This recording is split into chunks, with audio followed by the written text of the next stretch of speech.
What? Why are you shaking your head?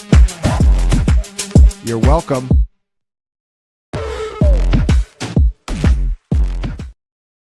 What's up, Fantasy Points? Welcome to week 13 of Outside the Box. Every week, I am here with my friend, the CEO of Fantasy Points and master of dank stats, Scott Barrett. We're going to be breaking down the week 13 NFL DFS slate for DraftKings, generally talking about tournaments. We're going to look at the chalk a little bit at each position and then get into some of our favorite off-the-wall plays. Scott, I've looked at this slate for a couple hours and I've sort of come up with some takes, but as I was telling you before the show, I haven't recorded anything for my own channel yet because I wanted to wait to hear your thoughts on this slate because man, I do not have great stands here. This is all super flat, hard to find stuff to love on this slate. I'm hoping that you have some things that you love. Do you have any galaxy brain plays that you're already excited to talk about? Yeah, I've got some. This is historically one of my most profitable slates, one of my favorites, just because everyone else I think is they spend time with their families. They eat a lot of turkey and sleep on the couch and drink and party and be merry. And that's not me. I'm all in on the love of the game, baby. Thanksgiving, I was working on the main slate breakdown yesterday all day, working on the main slate breakdown. So I feel like I have a better grasp on this slate than most. And this is always an ugly slate. This is always a tricky slate. This is a slate where you actually don't need to go too off the wall. You can get really close to playing, something near the optimal. And just because it's this short, shallow slate, you lost 4 games. And it's always a little gross, but this week feels really, really gross. You looked heading into the week, you're like, oh, all 3 of the highest over/under games are on Thanksgiving. Oh, and then number 4 is on Friday, and number 5 is on Monday. And it's this is a pretty rough. It's always gross and tricky, and this one is just probably the grossest I can remember. But we do have clear angles, and like I said, I do think I have a good grasp on it, and I'm excited to talk about it with you and kind of pick your brain, as I know you're going to pick mine. Yeah, this should be a fun one to break down, despite being having the least really super strong takes. Usually I have a few takes. I'm this is the angle I'm playing on this slate. This one I'm I guess I'll probably try this or I'll probably try that. So it'll be fun to kind of talk through some of the angles. Todd says the Neil ass play is actually even playing this slate. That does sound about right. This one just super rough. But I also have to note, Rims Timms last week, multiple times said as penitence, is that the word I'm looking for playing JJ McCarthy last week, you guys need to make a lineup with Wan'Dale Robinson, and we just didn't, and we obviously should have made a lineup with Wan'Dale Robinson last week because that was the way to it. Now, of course, we still you're competing with 20% of lineups or something with Wan'Dale Robinson, but we did not do so. Well, we made a killer lineup. We were Lions onslaught plus Jacoby onslaught, but we had Slayton instead of Wan'Dale, even though chat begged us to play Wan'Dale. That was also really tilting the trick play. Where he scored the touchdown, literally just they didn't want to cover him. Yeah, he was the most open, I think, in NGS history. And so he's sort of become our official mascot. Where he was coming out of the draft, he was my favorite player in that year's draft. Where I'm he has a lot of upside because he's a former running back. He literally just converted to wide receiver, and he's popping all these stats. I think he has PPR cheat code upside, but he's an underrated deep threat, whatever. And then he was chalky in DFS every week without a ceiling. And I'm a Giants fan where they just kept targeting him on third downs, and he would get tackled right before the sticks. And so he became my least favorite player. And then the only time I recommended him, he smashed in DFS against the Cowboys. And I'm he's my favorite player. And then finally last week, he cost me a ton of money where I had great lineups and they were just Wan'Dale short. And so now I don't know. I'm just going to put some respect on his name. He's a more honestly, if you just showed me the stats and removed the name, I would have went super heavy on him, where he had the matchup, right? I know the reputation of just being a screen merchant, but like that hasn't been the case this year, especially not with Jameis. And so, yeah, just,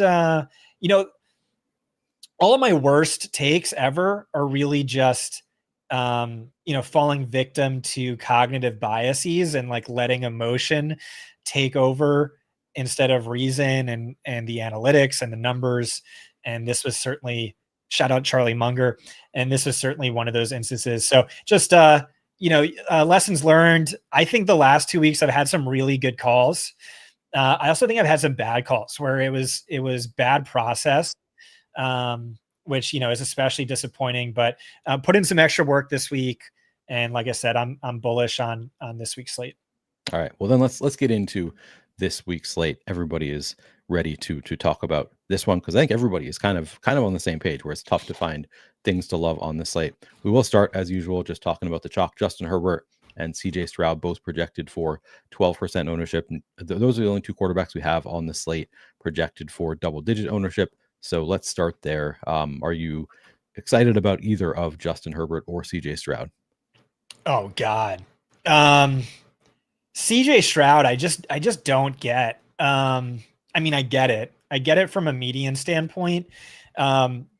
Dating back to September, October of last year, he's really only had one game and one good game. It was the game we saw coming against the Ravens, because he was up against like 90% backups. And even that game, I think he had like 267 passing yards. The 49ers game was okay. But even that, it was against mostly backups. Okay, the Texans have leaned more pass heavy of late.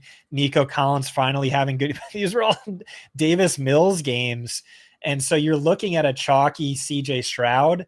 And I get it. He's only 500 to 600 more than Tyrod Taylor and Tyler Shuck. But I mean, like it's a neutral matchup. And again, he really hasn't done anything in over a year. But you have Jaden Higgins, who I like a lot. You have, they don't have a run game whatsoever. So I think I'm personally going to fade. And like, this is something that one of our subscribers like pointed out to me. Was like, if you just follow the slate breakdown, you are just printing money this year. And by the way, we're running a Black Friday sale that's still active today. I think we're going to end it Cyber Monday, but you can get a Fantasy Points premium subscription for $18 all in, which includes the data suite for just $40 for the rest of the year. That's good through late March. So if you want to read the slate breakdown and watch the Johnny show and hang out in Discord for the rest of the year, you can do that. It's super cheap. Like, other sites are like, I don't know, $150 a month. And this is $40 for the rest of the year, $18 for the rest of the year. And we're way better. Our projections are better. Content's better. And so anyway, yeah, this subscriber is like, following the slate breakdown, I'm printing money, like following you on Outside the Box. It's been a rough few weeks where, just like, yeah, I'm writing up CJ Stroud as the cash quarterback this week, but I did say, I think he's a way overrated tournament play at this ownership. Personally, I'm going to fade him. I don't think I can hate it too much just because, like I said, Jaden Higgins is a top 5 value for us. Nico Collins is up there. But this is another one of my like Trevor Lawrence guys, where it's just like, he hasn't been good since like his rookie season. So I don't want to play him into ownership. And then Justin Herbert, it's a little bit trickier. Ryan Heath, this is Ryan Heath's favorite tournament play. Probably like throwing out ownership, factoring in ownership. It's not too exciting to me.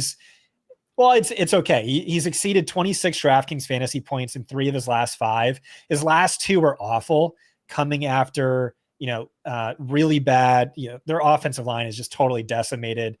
In an alternate universe, like he's the MVP favorite, he's a top 5 fantasy quarterback, but he's down 3 starting offensive linemen, his 3 best offensive linemen. And so that's a concern. Maybe not so much this week. The Raiders really have Max Crosby and nothing else. Max Crosby is a top 3 pass rusher in the NFL, but this is a bottom 7 pass rush on paper. You've seen big games to quarterbacks in recent weeks. Dak Prescott, Trevor Lawrence, Patrick Mahomes all had near season highs. Sugar Sanders struggled. Bo Nix, expectations weren't high. Third highest implied point total of the slate. It's a good schematic matchup. I know Ryan likes. So Marion Hampton's out. That's good news for Justin Herbert. Playing it into ownership, like he's fine. He's not one of my favorites, but can't get mad at you, especially not if you're an MME bro. I think MME bros always have an advantage on a guy like Justin Herbert, where there's a lot of various pass catchers who could hit because they're all so talented. But me, a single entry 3 max, I'm going to like Justin Herbert less comparatively, especially into ownership. I'm not super into either of the chalk quarterbacks either. In particular, CJ Stroud, like it looks like a bad matchup on paper, but it might be even worse than it looks on paper because, right. I mean, we just have the last 5 weeks here. It's a slightly negative matchup, but then they got Charvarius Ward back. They added Sauce Gardner. Like this defense might be elite at this point for all we know, as they kind of get used to playing together. They're also playing with Sauce Gardner now, man coverage at like a top 2 rate in the league, which makes sense. Nico Collins, historically, one of the best wide receivers against man, except this year, everyone on the Texans sucks against man. You don't have a single receiver over like 1.7 yards per route run against man coverage. So, I mean, that might be a little bit more Mills than Stroud, but it's still a negative schematic note that I don't know other people are going to point out.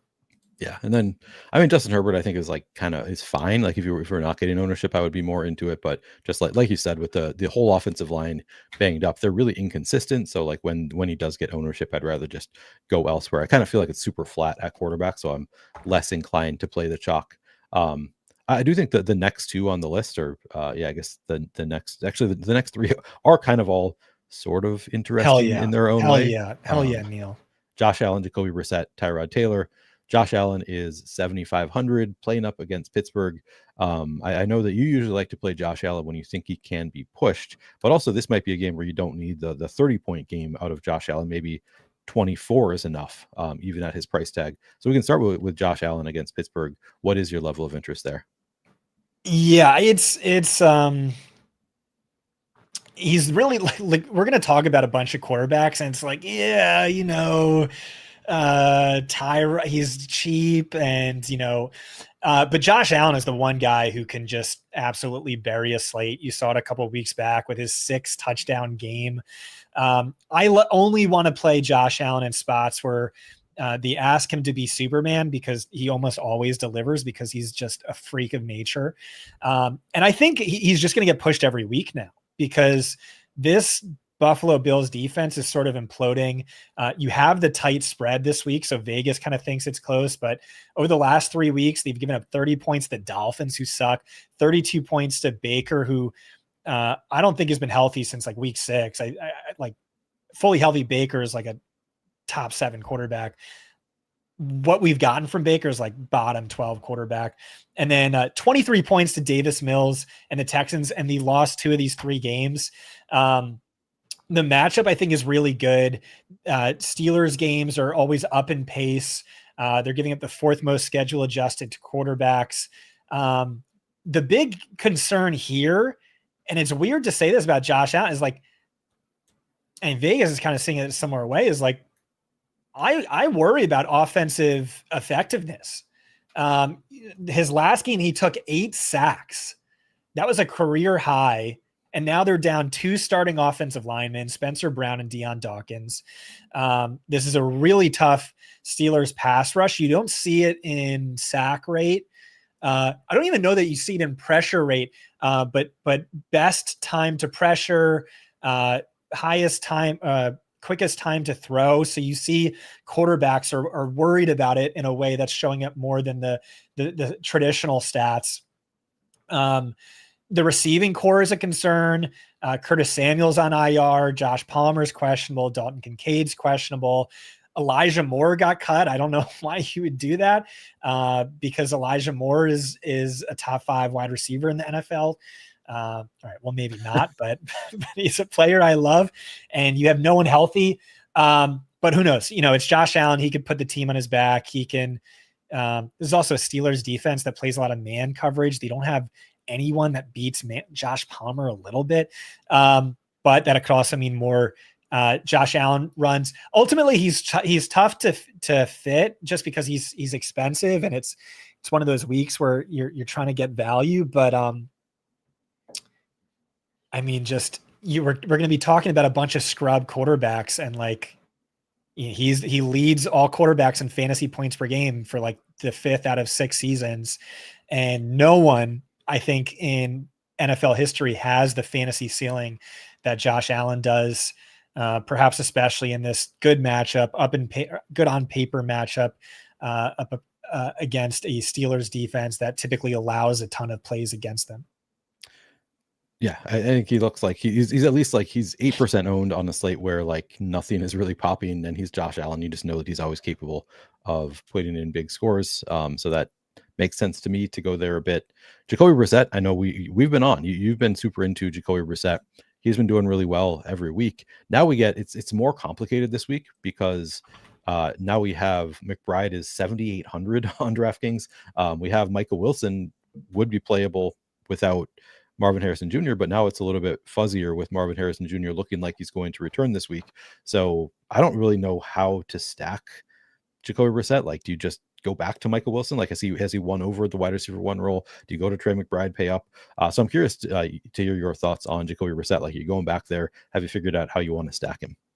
Yeah, I know I just a couple of minutes ago talked about like avoiding emotional and cognitive biases, but like thinking about Jacoby Brissett, I'm thinking about like, Spotify Wrapped. If DraftKings did a DraftKings Wrapped, it's like, here's the players who made you the most money. You played Jacoby Brissett for 6 weeks in a row, and he made you money every single week. So there's that. Like, they did raise his price by 500. They raised Trey McBride's price by 1,000.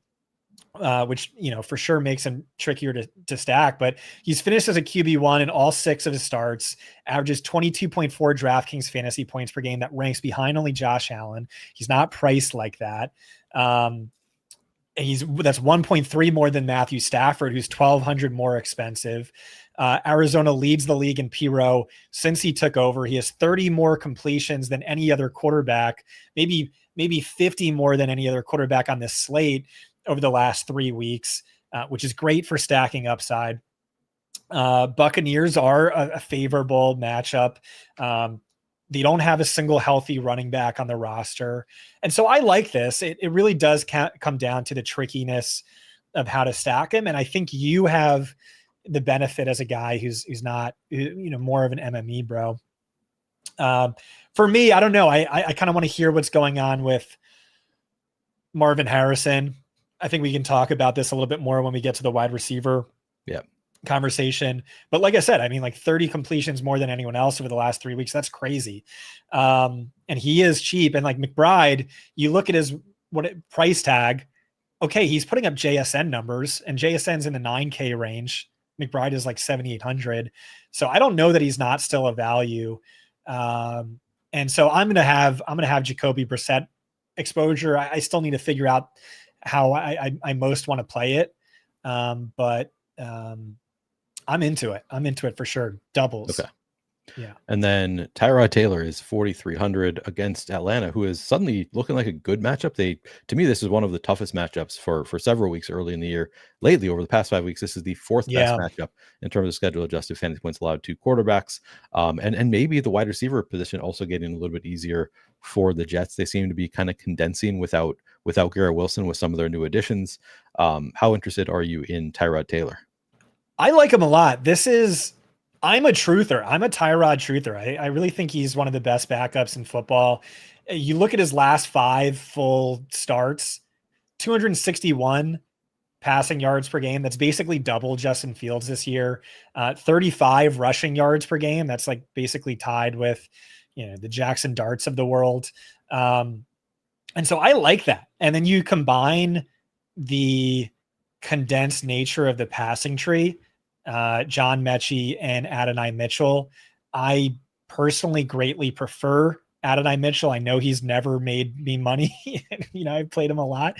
But you have Mechie in this sort of like last year's Wandale role where it's like a 4 ADOT. And then you have Adonai Mitchell, who has, I think he's top 3 in air yards the last 2 weeks, just not seeing a lot of catchable air yards. And so they're both really cheap. You could double Tyrod on a gross slate like this. If you want to lean into that, you could just pick one. Mechie maybe for the floor and Adonai for the ceiling. And like you said, yeah, these last 5 weeks, I don't know how much to trust this, but by schedule adjusted, it's a top 5 matchup. Actually, it's the best possible matchup over the last 5 weeks. Right? I'm seeing 4. No, top five. My bad. Okay. Yeah, I was wondering, maybe you have more updated information than I do. No. Okay. Because you also referenced the Steelers being a top 5 matchup for. So go full season on Steelers. Yeah. Oh, yeah. Okay, I see it there. Okay. I missed it before when I was looking for it. Okay, good. Yeah, so you prefer Adonai Mitchell. I mean, we'll talk about them when we get to receivers. But yeah, Tyrod Taylor, just the price tag on Tyrod Taylor. And then with those receiving options, like we said, a little bit condensed, 13 targets for Adonai Mitchell over the past 2 weeks, 283 air yards, to your point. Just, he is close to the top of the league in terms of air yards over the past couple weeks. Yeah, there's Wandale, geez. Yeah, Wandale, insane. Michael Wilson, insane. So yeah, that makes sense. I think we need to actually continue at least one more down the list because Matthew Stafford, this looks like it could be a really good spot. No JC Horn for the Panthers. Stafford is 7,000. So maybe you just want to play the receivers, but what do you think about paying up for a $7,000 Stafford in this spot against Carolina without JC Horn? I don't really like it. I think he's just a little too expensive, not a strong enough value to me, especially where so this is like, you guys should all read Nick Spinola's Coverage Shells article. Like, he's one of my favorite analysts just because he so frequently goes off the wall where he like just kind of tunes everyone else out and just sticks to like what the numbers are telling him. And so he has these takes that sound sort of crazy, but like his hit rate on those are remarkable. He doesn't do any bets. This is just a DFS article, but like if you've placed bets along with his analysis, you've done really well this year. And he was saying basically, what are the Rams? 10.5 point favorites? Something like that. I think it's the highest spread of the week, but he thinks Matthew Stafford's really going to struggle. Yeah. 10.5 point favorites. Stafford's really going to struggle in this game. So we know, the Panthers defensive coordinator has really good familiarity with Sean McVay coming from the Rams. The Rams and the Panthers both deploy disguise coverage at the highest rates in the league. That's something Matthew Stafford has really struggled with dating back to 2021, if not earlier. But that's been true in like just about every season. So if you want like a crazy off the wall bet, Panthers to win at like plus 600, whatever it is, I don't know that you have to go that crazy with it. But Nick's angle was he really sees this as a Kyren game because Kyren's best pass catching games have always come against disguised coverage. And then it's a little bit more of or a better matchup on the ground. And so, yeah, I didn't have Stafford in my pool. Really, the main thing is just the price point, and then the receiver's so expensive. But if you wanted to do a Stafford plus Puka, Kyren, Stafford plus Puka, Adams, just to pay up to be contrarian, that's fine. I'm just not going to go there. All right. We at risk of just going down the list in order of ownership after getting yelled at last week for talking about the chalk too much. You usually do like Sam Darnold, so he's 5,600 here. Really tough matchup with the Vikings, but revenge spot for Sam Darnold. Who's going to win the Flores versus Darnold matchup? I think Darnold's going to win. He's not a value, but like you can lean into the upside. He's second highest implied point total on the slate. He's exceeded 20 DraftKings fantasy points only twice this year, but in both of those games, he exceeded 31. And so it's just, Brian Flores' defense is really tough, but no one has more familiarity with it than Darnold, who practiced against it all of last year. JSN, is a monster, so it's an easy stack if you wanted to do that. He's okay. I like him more than Stafford. I'll say that. Okay. I'm gonna skip past Tua too. Yeah. So my first read of the slate was that I wanted to play Trevor Lawrence, which I have a feeling you're not on Trevor Lawrence because you're never on Trevor Lawrence because you hate quarterbacks who were picked first overall is what we've learned is you just hate right first overall. But it's a nice matchup, at least theoretically, against Tennessee. First overall privilege, Neil, is like first overall privilege. You hate it so much. These guys just, like he was anointed the golden one after his freshman season. And I don't think it's a total coincidence that we've seen zero growth from him in the 7 years since. I just think he's so overrated. And I think he's so overrated from a fantasy perspective. The guy is 75 career starts and he's hit the DraftKings 3-point bonus like 5 times. He has 2 games with multiple rushing touchdowns and only 1 game over 22 DK fantasy points. So I've been fading him for like 6 years straight and it's never really burnt me.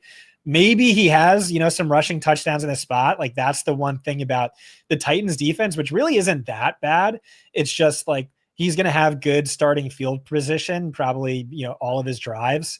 And so there's that. And, maybe Liam Cohen is like desperate for a Trevor Lawrence get right spot. I keep waiting for Cohen to just like fully hide Trevor and run the ball 40 times and have Trevor drop back only 10.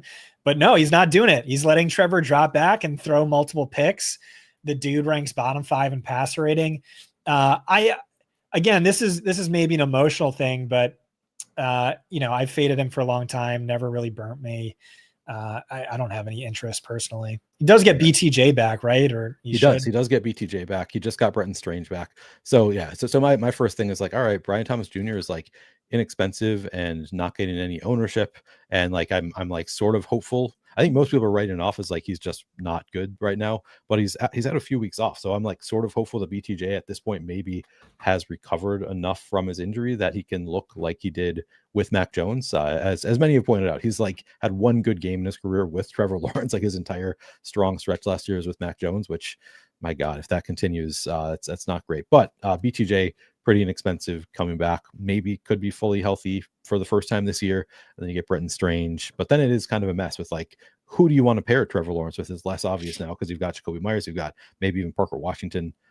So it is a little bit messy, but I'm like, I'll run out some Trevor Lawrence with BTJ and Bretton Strange and just hope for the best because this is just kind of a tough slate. And I think that's an angle that's like, yeah, you can make a case for it at least. But we don't need to spend more time on it. That's kind of we've kind of talked about the chalk, so we can get into if you have any Galaxy Brain plays that you like. Do you want me to keep throwing names at you or do you want to bring up some of your favorites? Yeah, keep throwing some names at me. I'll pull up what I have. Okay. Well, I'll go to actually the number 1 draft pick on the other side. Cam Ward is 4,600 against Jacksonville. He's looked inconsistent, but like at times he makes some big plays. Gets Chimera DK going at this point. Do you have any interest in Cam Ward? Yeah, the film bros think he is like playing at a really, really high level. And he has been playing, a lot better since the head coach got fired. I will just say like he only has 1 game over 14 DraftKings fantasy points. And, all year I've just been pretending the Titans don't exist. And like that has worked extremely well for me because they just don't do anything. But I mean, like it's a slate star for good matchups, right? And this is a great one.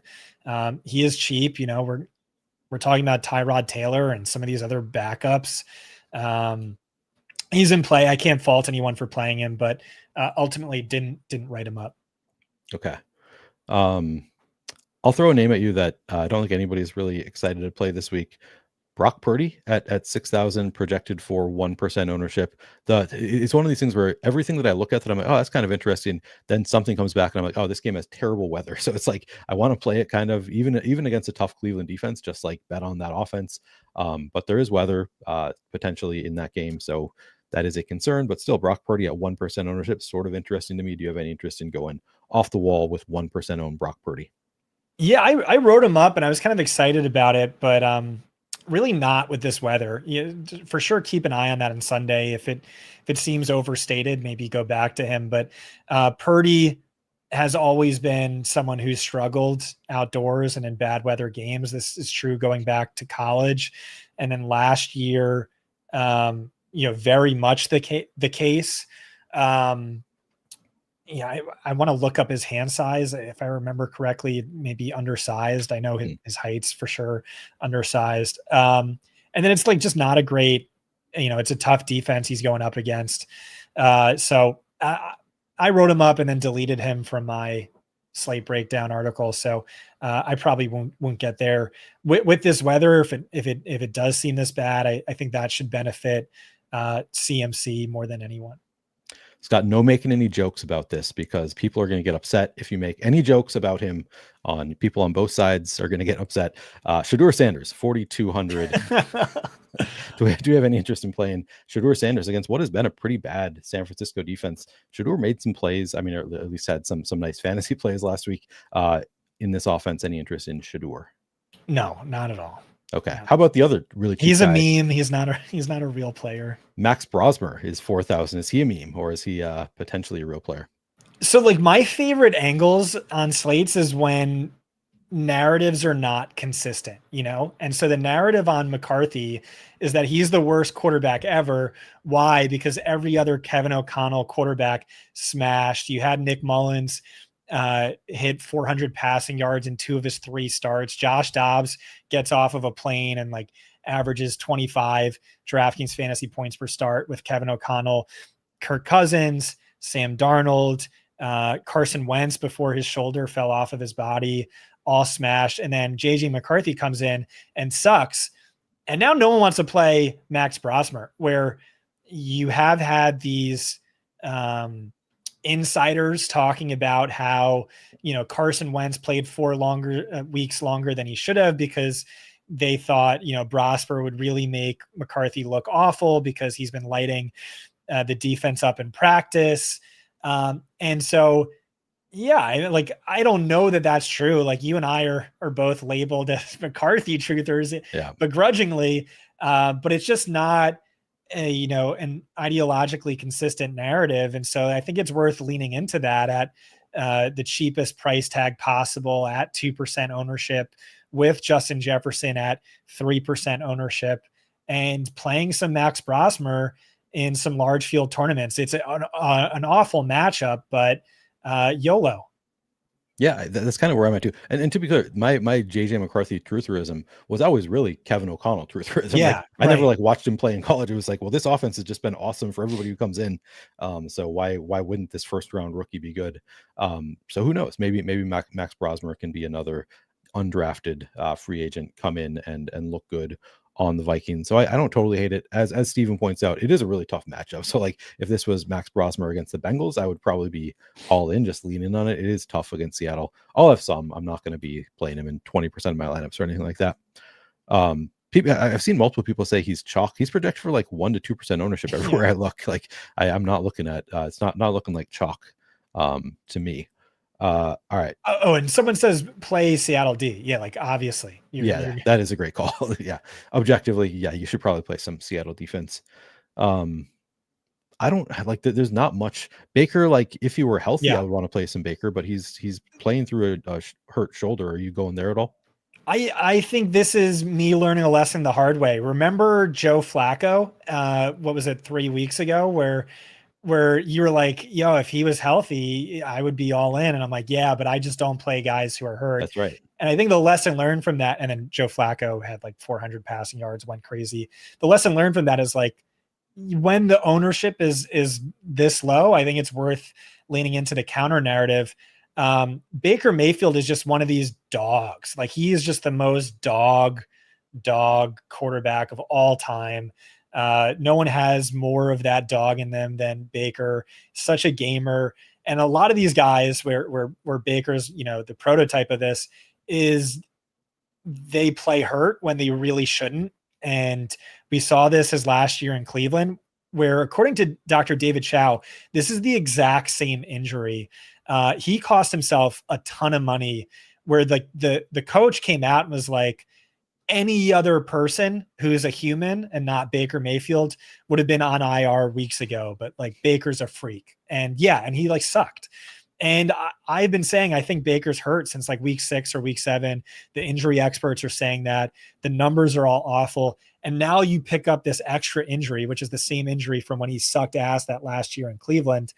My expectations are not high, but the flip side is, hey, if he were fully healthy, Baker would be one of my favorite plays of the slate, and he's only 4% owned. So for a large field tournament, I think that's something worth leaning into.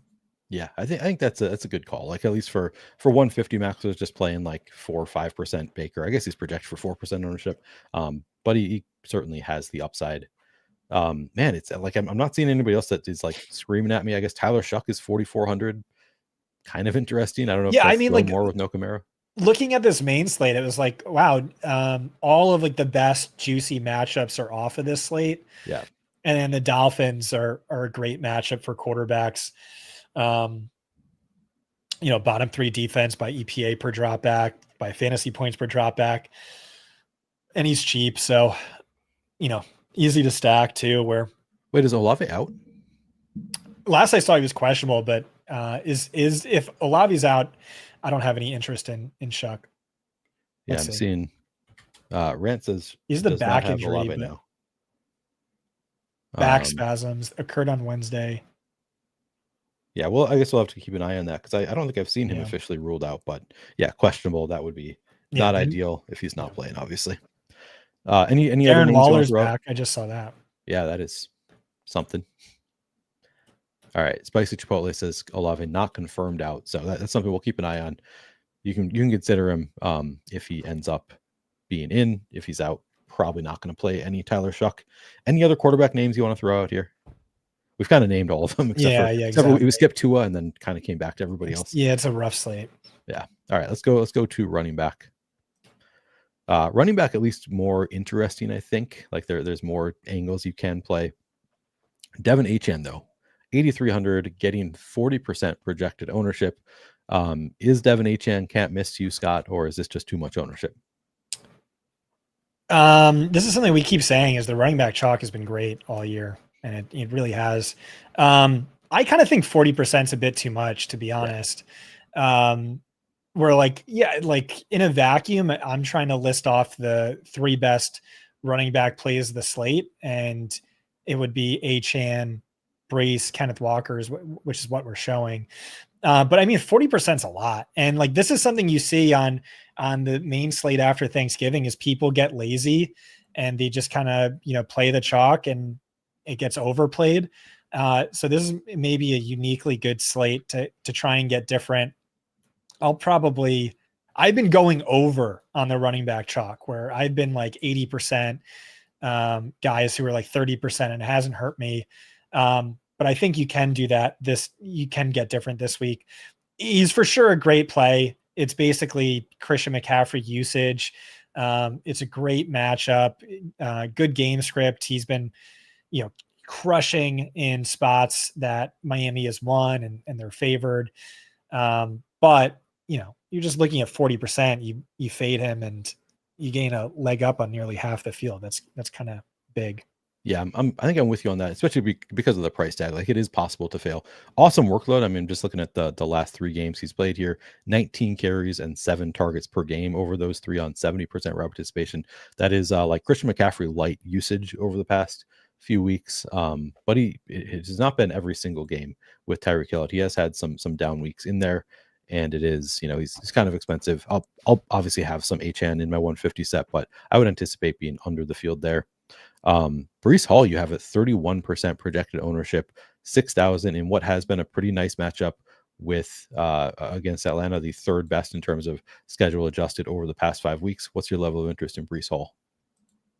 Yeah, I mean, he's pretty enticing. Like I said, if I just listed off the three best values in my head, it would have been Achane, Brees, and Walker. Maybe not necessarily in that order, but Hall's hit 100 yards from scrimmage in 3 of his last 4. Really good usage and volume, especially lately, especially with Tyrod Taylor had a season high 75 receiving yards. This was a tough matchup. Now it looks, quite favorable against this Falcons defense, bottom 5 over the last 5. Only 2.5 point underdogs, and Hall's averaging 28 DraftKings fantasy points per game and wins. Only a 2-game sample. But once again, it's 31% ownership, and it's the New York Jets we're talking about. So, and Brees Hall really hasn't, hurt you if you faded him all year. So, once again, I think it's chalk that's going a little over-owned, but again, it's really just only coming down to the ownership. Would you consider stacking Brees Hall with Tyrod Taylor? I guess I haven't looked at like how much Tyrod Taylor is targeting. 7 targets over the past 3 games, not a ton for Brees Hall, but I don't know. Seems okay. Yeah, I think that's fine. I think that's absolutely fine. And again, with this slate, because it's so tough, you could get by with, actually like playing into a higher floor. Whereas like every other week we're like chase ceiling. I don't mind moves like that this week on a tricky slate. And then you brought up Kenneth Walker already. I'm just bringing up the past couple games because I think this is when we've kind of seen the real flippening has been over the past few weeks. Yeah, Kenneth Walker, the past 2 games, 27 carries, so still just 13.5 carries per game, but 7 targets on 40.3% route participation, just beating out Zach Charbonnet over these 2 weeks pretty significantly. So you already mentioned that you have some interest in Kenneth Walker against a pretty inconsistent, I would say, Minnesota run defense. 23%, you're okay with that ownership? Yeah, it's really tight, but he might be my favorite of those 3. I think especially at price and ownership. He's a boomer bust player, and he's still, in a committee, but definitely the better end of that committee, where Charbonnet did vulture him last week, but I think he has 2 or 3 times as many carries inside the 5 over his last 3 or 4 weeks. And yeah, this is following a bunch of positive coach speak. So I am buying into this narrative that, he is the clear RB1 now. Seahawks have the 2nd highest implied point total to slate. Vikings are very much a run funnel. So yeah, like I said, I think at ownership, for sure, my favorite of the big 3. I'm actually going to continue just working down the chalk because, like you said, we often do play the chalk at running back, and I think you can make a strong case for almost all of the chalk at this point. Bijan Robinson is projected for 19% ownership at 8,500. I've been kind of waiting on this Jets defense to fall apart and become the other Bengals after trading away Quinnen Williams and Sauce Gardner. And I think they've held up better than I expected, but I don't know. Can Bijan get it done with Kirk Cousins at quarterback, or is the defense going to focus too much on him? He hasn't been getting as many dump offs. What are your thoughts on Bijan against the Jets? Yeah, I mean, I feel the same way. Yeah, it's weird that Henry didn't nuke, Travion didn't nuke without Quinnen Williams, and you have seen the Cowboys play a lot better. But I still think this is an easy, bottom 6, bottom 7 defense, or better than that probably. I think Bijan's like a clear step behind the CMCs, Jonathan Taylor, Achanes of the world. He has just a 9.3% target share with Kirk Cousins. You have Tyler Algier getting double-digit carries in 2 of his last 3, getting goal line work all year. This offense just isn't as good without Drake London, Michael Penix.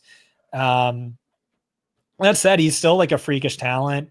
He averages 30 DraftKings fantasy points per game in his top 50% of games, with really like the best of those games coming in the best matchups. And this is, a good match. So like he could for sure nuke. But if I'm being honest, I don't like him as much as CMC. I don't like him as much as Achane. So again, another player I think is going a little over-owned probably, but for sure, Barry, you upside is there. Yeah.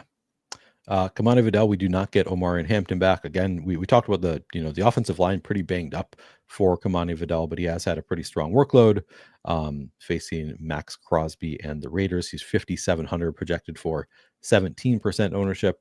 What do you think of 17% ownership at this price tag? This is for Kamani Vidal. I like a lot. I think he's a great play, actually. He's extremely game script sensitive. If you gave him just 5 extra rushing yards in one of these games, he's scored over the Chargers' last 4 victories. He scored 21.3, 3.0, 22.7, 25.8 DraftKings fantasy points. That one game where he flopped, the Chargers trailed for the first 3 quarters of that game.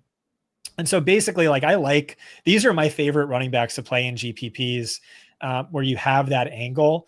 Because, people are looking at their averages, right? But not, in specific spots where this qualifies, because they're 9.5 point favorites. The Raiders' run defense is actually good. It's like the one thing they do well. They rank top 5 in yards per carry allowed, but, I think game script kind of matters more for him. So, he's a solid value. I don't think he has bury you upside, but I think he's, a solid value based on the assumption that Chargers win this game easily, which I think they should. And then you could stack with Chargers defense if you wanted.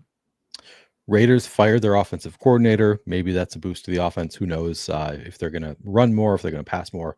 Hard to know what their plan is going to be, but Ashton Genty coming in at 13% ownership at 6,400 with the new play caller. So kind of an unknown situation. Are you going to lean into that unknown, or what are your thoughts on Ashton Genty? I like Genty. I think he's a good play. You just look at the numbers, 17 plus carries in 2 of his last 3, 8 plus targets in back-to-back games. So okay, this is the worst offensive line in football, but that's insane volume. That's rare volume. You don't typically get that at this price point. Believe it or not, he's hit 15 DK in 6 of his last 8. He's the RB7 in DraftKings fantasy points per game over that span, over James Cook, which I thought was shocking. So, matchup's not great, but stuff like that doesn't really matter. If we can lock in, 15 plus carries and 8 targets, that would be sick. Yeah, for sure. You brought up Christian McCaffrey as a player you really like. He's 9,300. Cleveland, tough defense, and it is a win game. I don't know what you think about how that affects Christian McCaffrey, but man, you just watch the games and it's like they go to Christian McCaffrey. Seems like every play, it's like their plan is to go to Christian McCaffrey. What are your thoughts on a fairly low owned Christian McCaffrey at 9,300? Yeah, I worry about the efficiency against a tough Browns defense, but I think the volume's for sure going to be there. I think the weather, if anything, helps. He's exceeded 22.5 DraftKings fantasy points in 10 of 12 games, only one game below 17.5. And then the ceiling, 42.1, 37.1, 35.1. Yeah, he leads the league in catches and carries. That's never happened. Has 6 more expected fantasy points per game than any other player on the slate. And it looks like a spot where he's going to get the ball even more than usual. So, only 1K more than Achane at a fraction the ownership. That's enticing to me. Theog Reminger says Genty averaging 15 points per game. Sorry, I had to. What's up, Theo? That's great. Yeah, Theo. Sorry, Christian McCaffrey looking pretty great. I just noticed the ogre. The ogre. Yeah. Over the past 5 weeks, Cleveland's defense pretty bad against running backs. Looks like. That kind of caught me off guard looking at schedule adjusted here. Oh, wow. Hey, it's all through the air. That's great for CMC. Yeah. I must have missed that one. Yeah, I didn't see that. I mean, I had not a lot of interest in playing Kyron at 6,600, and then your film guy is saying that he thinks it's going to be a Kyron week. How much interest at 12% ownership do you have there? Yeah, Ryan kind of, poo-pooed Kyron in advanced matchups. And then Nick really brought me back into it. I mean, you just look at it in a vacuum. Rams have the slate's highest implied point total. They're 10.5 point favorites. I know it's been more of a committee with Corum of late, but still, you're talking about 28 point implied total. Perfect game script. Kyron can easily smash. And the Panthers are giving up the third most schedule adjusted rushing fantasy points per game over the last 5 weeks. And then, like I said, this was Nick's angle. Stafford really struggles schematically against what Carolina typically deploys, which could just result in more carries to play it safe. But it's also Kyron's pass catching usage spikes against design coverage. Remember that one random game where you saw like 8 targets and 64 yards? That I believe was against a Ravens defense that used deployed disguise coverage at a top 3 rate. So could be a Kyron spike week. I don't like him, I think, as much as I'm making this devil's advocate argument out to be. But this was really one of Nick's favorite plays of the entire slate. I bet Nick's gonna lock him, maybe even hit some ladder bets on Kyron's receiving numbers. And so, yeah, solid play. Really not my favorite, not as much as I'm making this out to be, but I did like that argument. Yeah, it's interesting. That might be one that is like good to attack in underdog draft games. I'll have to think about playing some Kyron if he looks good there, because I don't think he's getting drafted early. Maybe I'm wrong about that. But then, I mean, again, we have I think Jonathan Taylor, tough one for me at 9,800 against this Houston defense.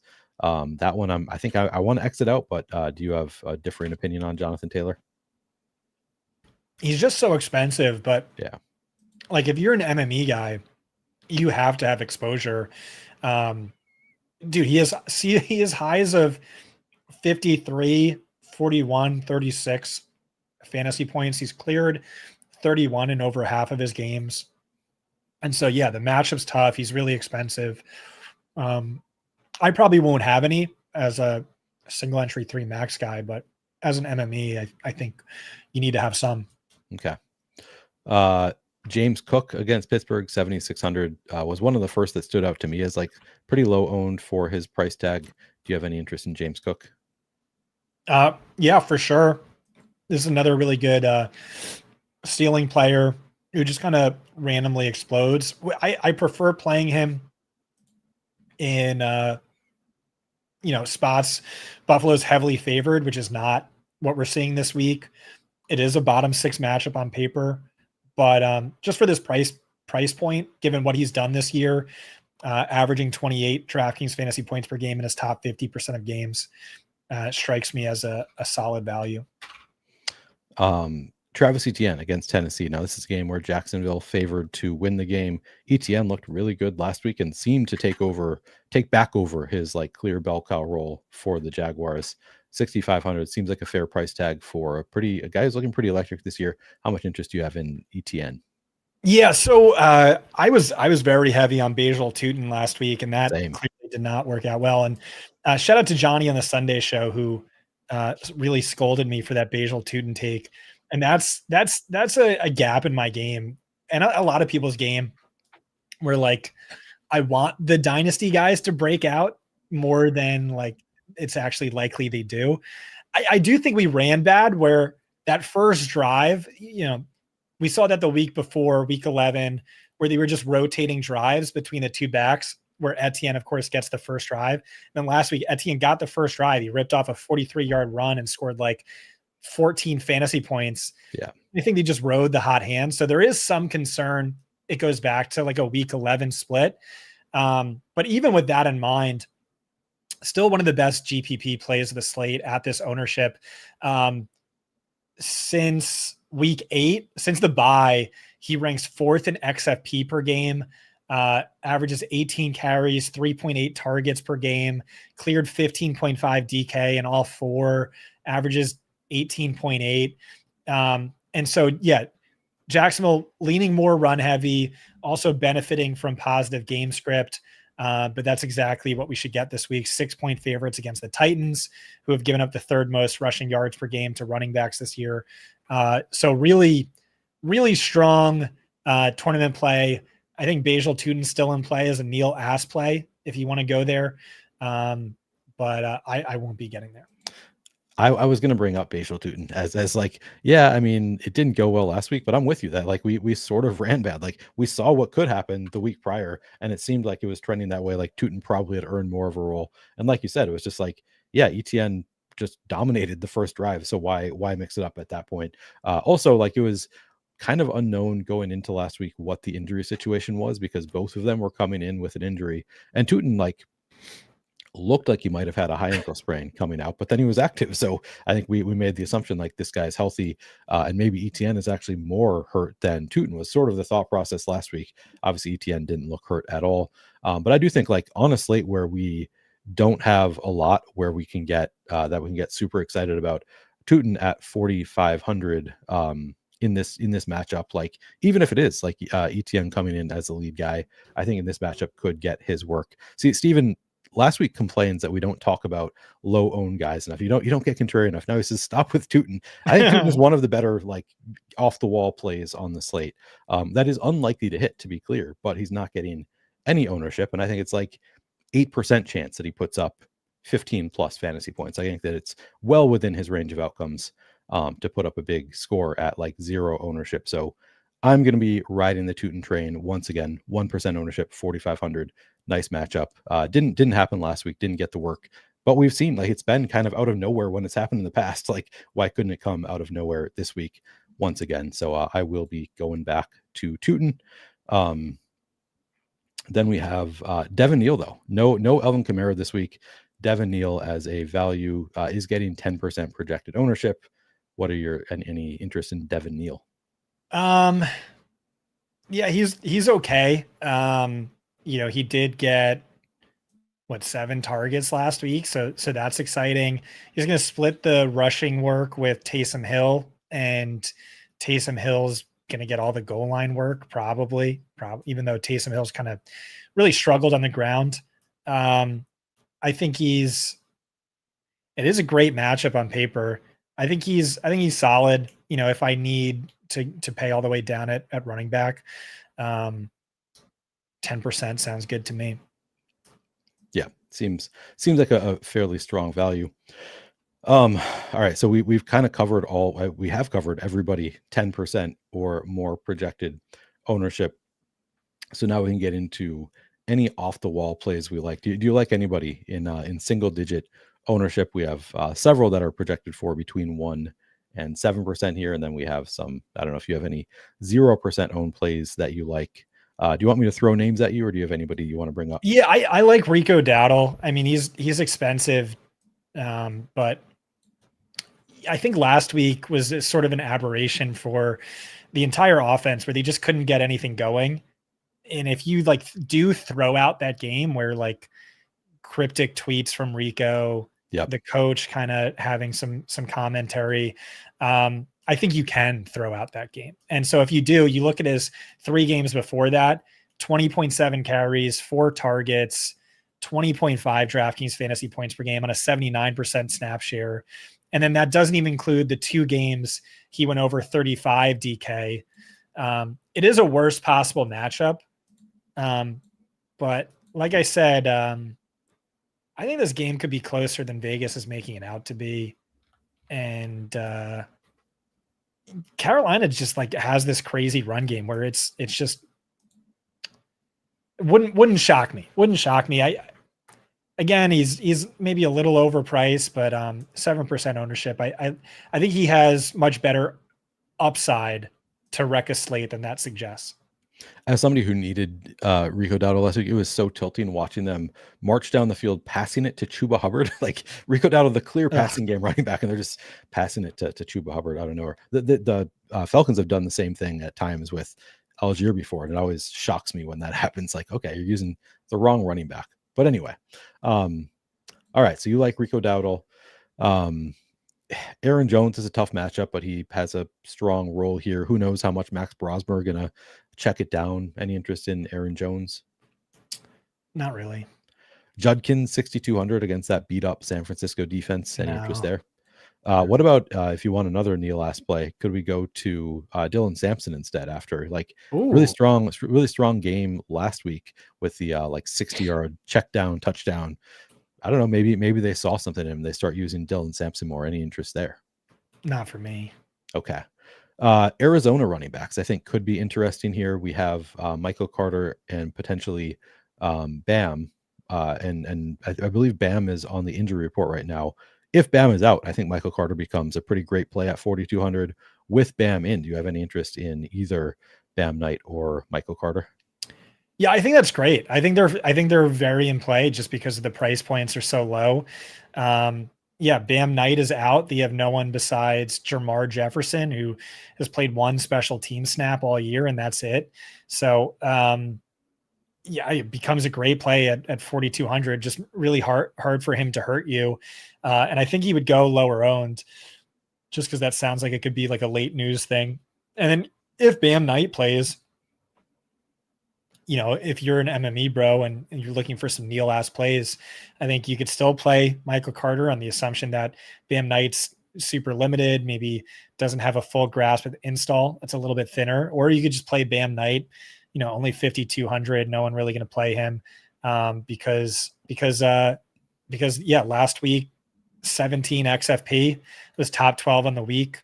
So yeah, I think fine punts that most other people aren't going to get to. Steven asking about the Pittsburgh running backs. Kenneth Gainwell is 5,300, Jaylen Warren 6,300 against Buffalo, which at least at one point in this season was looking like kind of a run funnel defense. They're the biggest run funnel defense. Oh, are they still the biggest run funnel? Okay. Always and forever. It's part of the Sean McDermott scheme, where you line up in heavy personnel and they're going to play nickel or dime against it. They're just begging you to run on them. And, the numbers really back that up too. Oh, yeah. And so number one run funnel there. What was I going to say? I like Gainwell personally. I think you could play either one. Ryan earlier in the week kept trying to sell me on Pittsburgh's running backs. I'm like, it's an Arthur Smith committee. I don't have any interest, but the more I thought about it, the more I'm into it. I like Gainwell. Gainwell was behind Jaylen Warren all year. And then last 3 weeks, 52%, 60%, 52% snap share. He's come over Jaylen Warren. It's a little bit messy just due to game script and Warren left one of those games early, but over the last 2 weeks, top 5 in XFP per game, top 3 in DraftKings fantasy points per game. Again, Warren missed the entire fourth quarter of one of those games.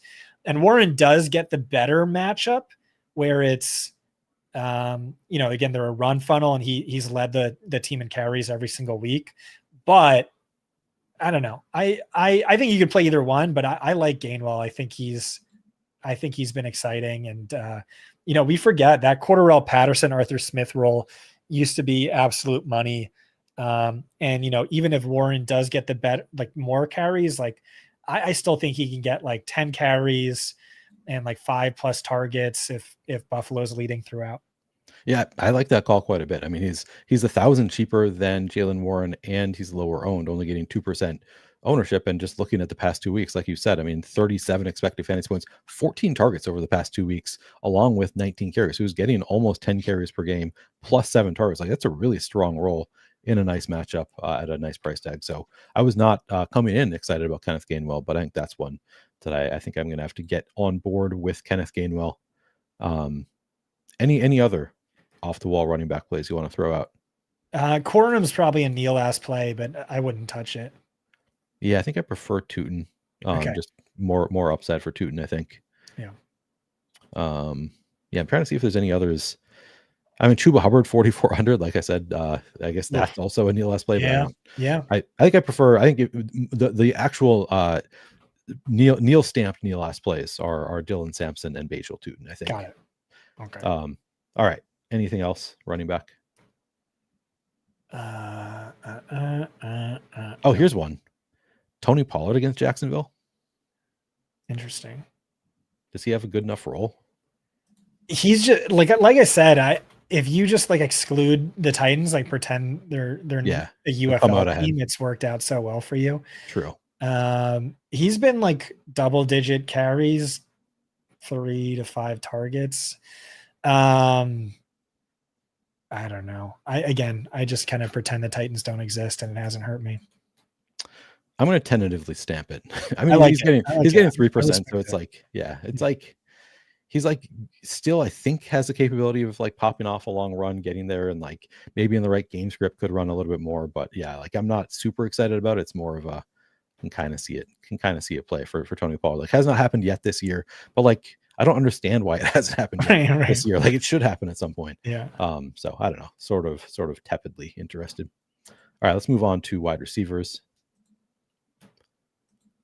Top of the ownership is JSN. 9,500. Is JSN just gonna get 20 plus fantasy points every week? What's your level of interest there? Yeah, probably. Or maybe we should do both JSN and Puka at the same time, because they're both the two over 9,000, two chalkiest wide receivers on the slate. Do you have a preference between JSN and Puka, or is it just like try to get them both? Yeah, it's JSN to me, but I do think it's tough close. JSN is, I've been saying, having the best wide receiver season since World War II. By yards per team pass attempt, that's really true. There's been so many games where, Darnold has under 200 passing yards, or the game's basically over in a quarter, and JSN has 90 plus yards from scrimmage in every game but one. Easily leads all receivers in production.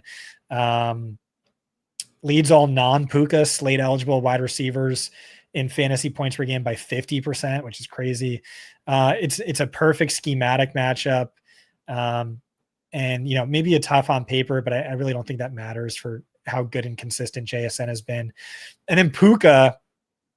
So Puka was a bad play for a number of weeks in a row, or an overrated play. And then Tyler Higbee went down.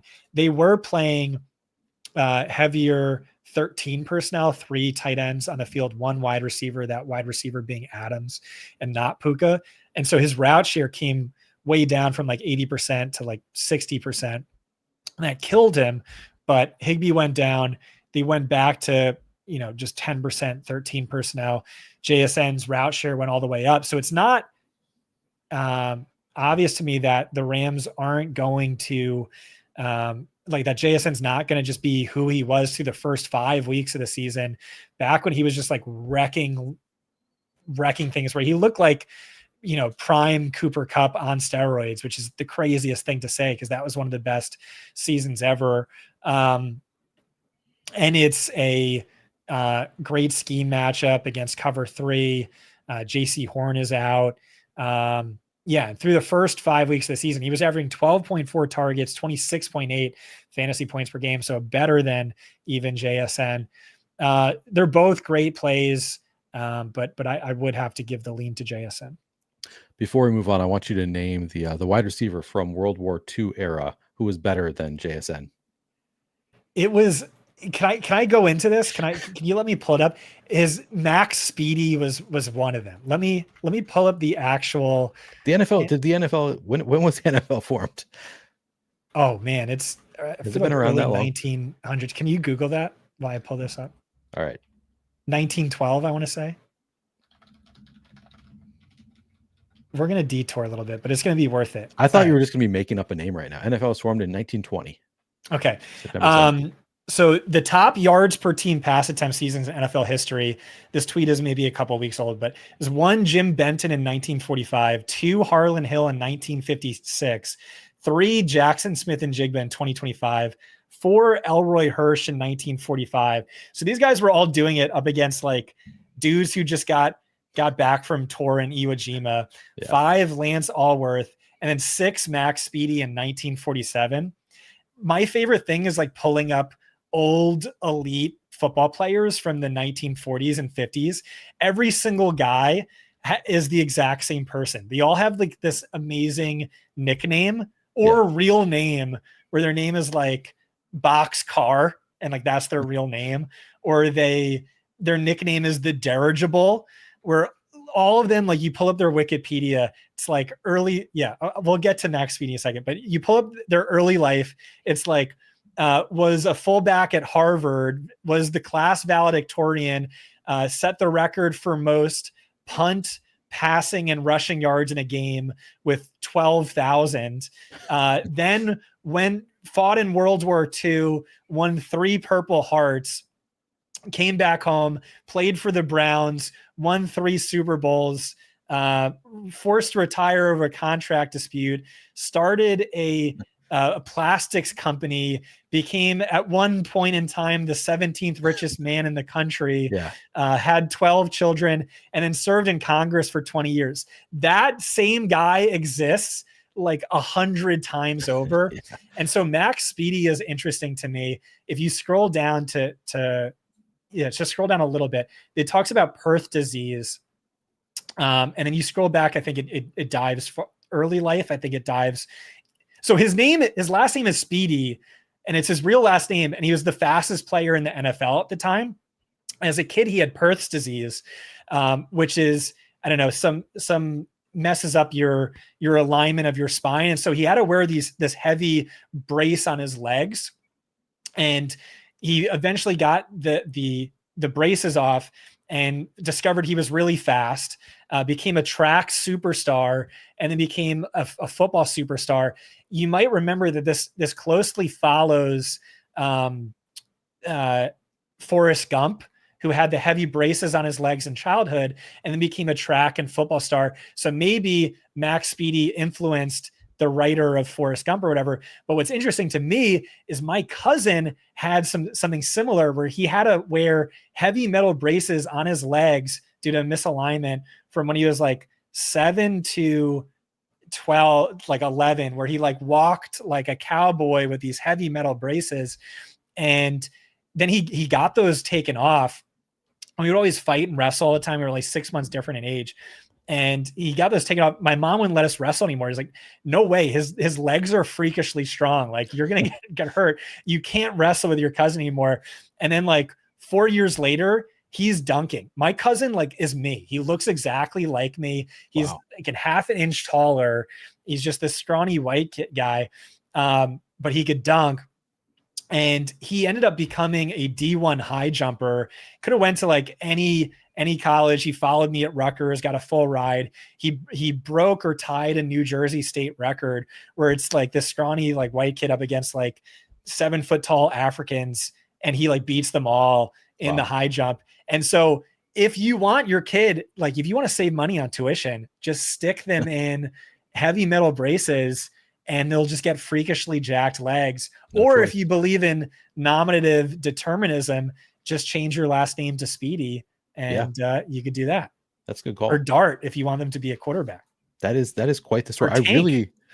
I really thought I was going to ask you, and you're just going to make up an old timey name. I did not think that there were real NFL receivers from the World War II era that you would have a lot of knowledge about.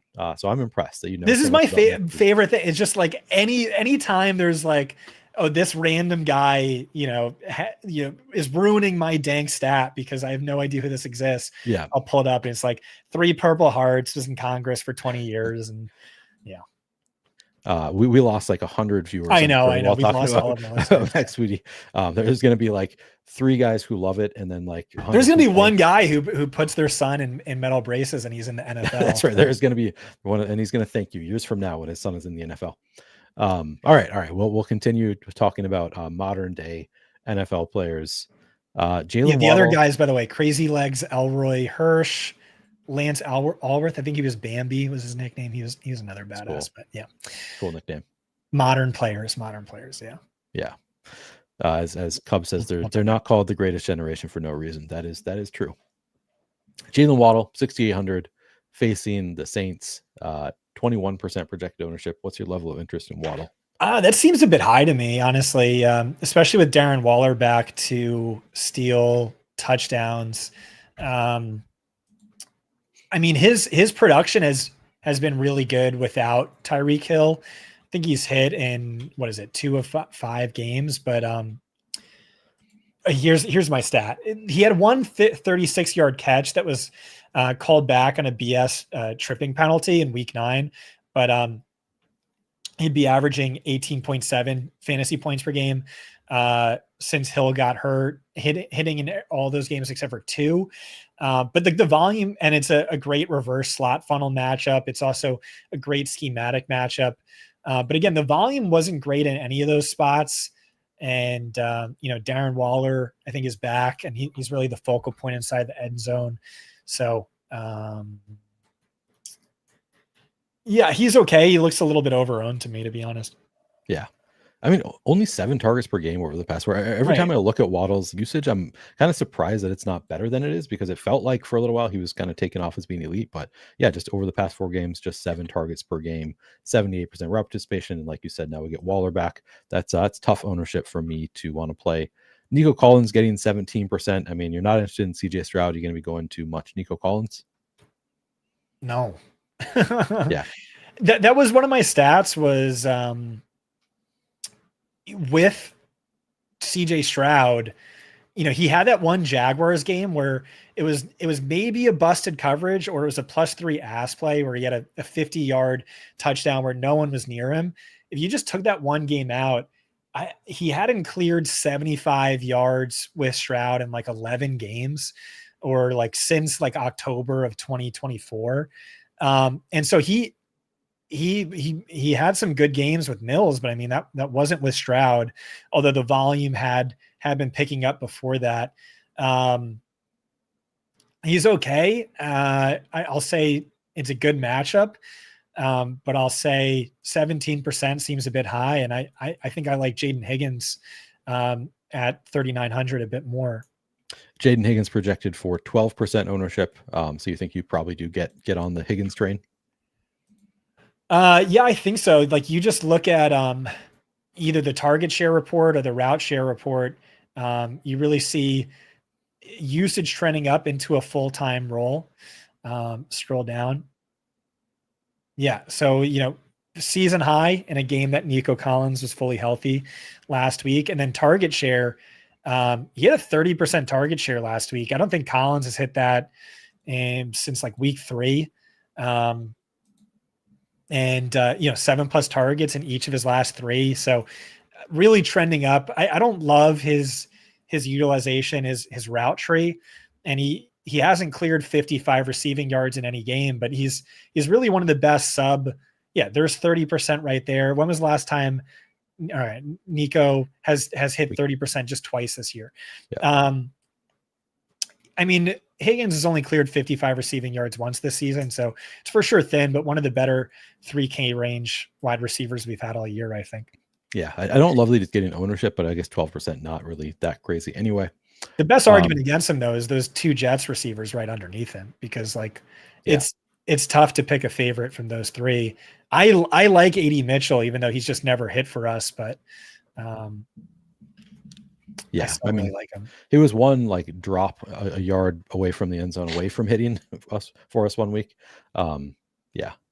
Emeka Egbuka with Baker Mayfield, he's 6,500. We have Chris Godwin back. What's our level of interest in Egbuka? He's okay. He's fine. The volume has been great. Since he suffered. So before his injury, he was top 3 in fantasy points per game, but he was like low end wide receiver 2 in volume. And then since he came back, he's like high end wide receiver 1 in volume, but wide receiver 2, wide receiver 3 in production. And it's because he has the worst catchable target rate in football over that span. Why? Because I don't think Baker Mayfield's healthy.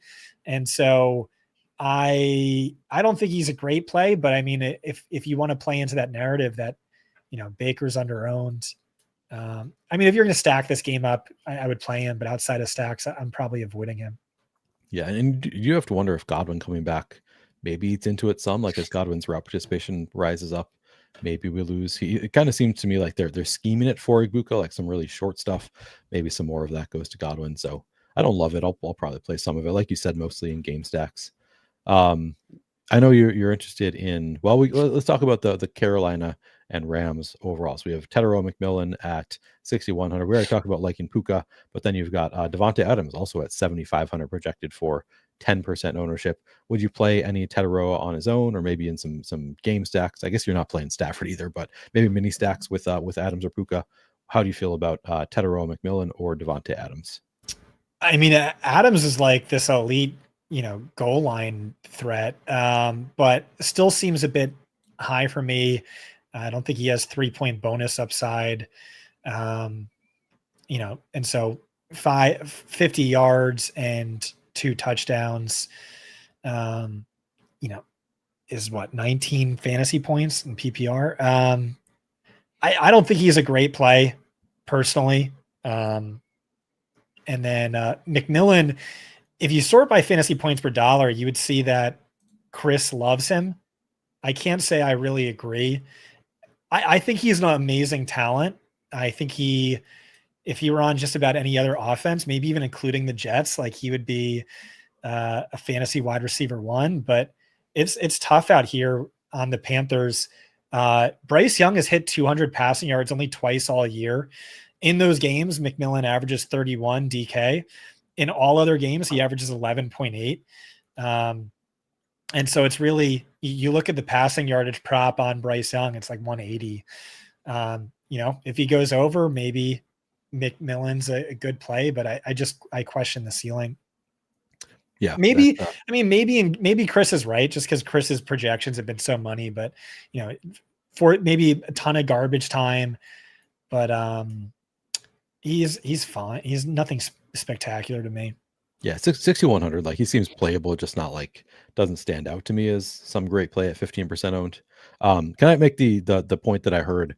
I think I actually heard this from Davis and Jacob. I listened to their show and they brought up that it does seem like the Rams like maybe want Stafford to win the MVP. So potentially some of the stuff that would go to Kyron goes to Devonta Adams, like the 1 yard line stuff. We keep seeing them throw it on the 1 yard line to Devonta Adams instead of running it, which I think that is actually kind of compelling. Like it does seem like McVay wants Stafford to win the MVP, and I think that could break some ties in favor of Devonta Adams. So I'm a little bit interested there. He does seem, kind of overpriced, not like an exceptional play, but I thought that was a good point that could, a narrative that we might actually want to factor in slightly. Yeah, it might be a little early for that, but I do think that's like a really important narrative that's worth talking about. We saw it 2 years ago in 2023. You remember where it was really tight between Josh Allen and Lamar Jackson, and then up against a Miami defense that like the game was over in the fourth quarter. Lamar threw 5 touchdown passes like deep into the game. Why? Just because, the coach wanted him to win the MVP. It might be a bit early for that. Maybe not. Maybe I'm wrong. And it's just, he's greedy and gets all the touchdowns. I do think that's an important angle. Also, shout out to Steven Nadeau, who, mentioned Sauce Gardner's going to shadow Nico Collins, which is another reason why to like Jaden Higgins over him. Yeah. And then we have, Nico Collins being shadowed. We do not have Charvarius Ward shadowing Jaden Higgins, but also a tougher matchup there, I think, with Charvarius Ward, I guess, doesn't. Yeah. I mean, he's basically going to shadow Charvarius if Sauce shadows Nico. Yeah. So not ideal there either. It is softer than Sauce, I'll say that much. Yeah. Khalil Shakir, I mean, if we're playing Josh Allen, do we want to stack him up? I know you are sometimes an advocate of not stacking up Josh Allen in particular. What do you think of, do you want to stack him on this one? Yeah, I probably will. It's just because there's really no one else. And like, hey, I played a bunch of Josh Allen 2 weeks ago, and I stacked him up with Shakir, and I stacked him up with Kincaid, I think. And those guys did nothing. And it was Tyrell Shavers who went nuclear. You run that risk. It's just, it's a very week by week, and it's a spread the ball around offense anyway. But it does for sure make the most sense for it to be Shakir, who's led the team in target share in 7 of his last 8. He has hit 20 DK in 2 of his last 4. I still don't really think he's a ceiling guy, but I also think that matters less this week. On paper, it's a great spot for him. Steelers are a slot funnel. They're an underneath funnel. So they do play a lot of man, though, and that's not really Shakir, but that's maybe a point for Palmer, who really hasn't done anything all year, but is probably their best man beater. But yeah, I like Shakir, and I would be stacking Josh Allen with him this week. Okay. I mean, if Kincaid comes back, it becomes a little trickier, but that's all right. You already talked about Adonai Mitchell and John Mechie. I think enough you love Adonai Mitchell on this slate. John Mechie obviously playable as well. I guess I'm skipping over Alec Pierce because we usually like Alec Pierce, but tough matchup with Houston. Is this the spot that you're going to double digit own Alec Pierce? Pierce is one of the most scheme sensitive players in fantasy, and nothing about this matchup stands out as being like overly good or overly bad based on scheme. But it is sort of a point against him just because, that has worked so well for us. But even so, like you just like look at the numbers since week 7, he has like 50% more air yards than any other receiver on the slate. Ranks 11th in yards per game over that span. He's priced as just the wide receiver 26. Tyler Warren is now dealing with an illness. And so and he's a big play guy. So, and he's playing really just at a high level. So I like Alec Pierce, your boy, your son. My boy, Alec Pierce, 392 yards over the past 5 games, leading the Colts by a significant margin over that span. Yeah. Kind of interesting, I guess. What other wide receivers do you like? I mean, I guess let's talk about the Arizona wide receivers, because we have Michael Wilson has been just a target hog the past couple of weeks. Now we get Marvin Harrison Jr. back, but Michael Wilson has just been better than Marvin Harrison Jr. has ever been for the Cardinals. If we're playing some Jacoby Brissett, do you have a good lean on Michael Wilson versus Marvin Harrison Jr.? Michael Wilson now is 5,900. And then I believe Marv is like 6,000. So it's very close. Yeah, I really don't have a great lean. So Nick Spinola really likes Marvin Harrison Jr. This is like the perfect schematic spot for him, where like he's even better than Trey McBride and he's a lot better than Michael Wilson. To me, it's... Oh, and we got into like a little fight where I had a conspiracy theory that with me, our fight. Yeah. Yeah. I was wrong. You were right. See, this one, I had a strong feeling about this because I had it's the only surgery I've ever had was I had my appendix out. So I had this exact surgery and I was like, no way he's playing in 9 days. I think there actually has been an NFL player who came back 9 days later, like one time in history, from an appendectomy and played 9 days later. So I was kind of shocked to hear that. Ben Roethlisberger was one. Most players were 2 weeks. Burrow was like over a month, but he went septic. And so like, this was just because this was totally a conspiracy theory on my part. And I just like love NFL conspiracy theories. That's my favorite. One of our film charters told me before the appendectomy that he thought Marvin Harrison Jr. was mentally broken. He was like, I think he has all the talent in the world. His head is just not right, where like you see the way he looks like after certain plays where like he doesn't come down with the ball. He looks like so depressed and there's all these other things. And so like that stuck in the back of my mind. And then this appendectomy came out of nowhere. And then we just didn't hear anything for weeks, and where he's like not practicing. And the coach was asked about it. And he was like, it's really important that when Marvin Harrison Jr. comes back, he's physically and mentally right. And I'm like, what? That kind of just stuck in the back of my head. And like, you see the Kyler Murray benching where it's like, hey, this is a meritocracy now. They bench their super expensive quarterback.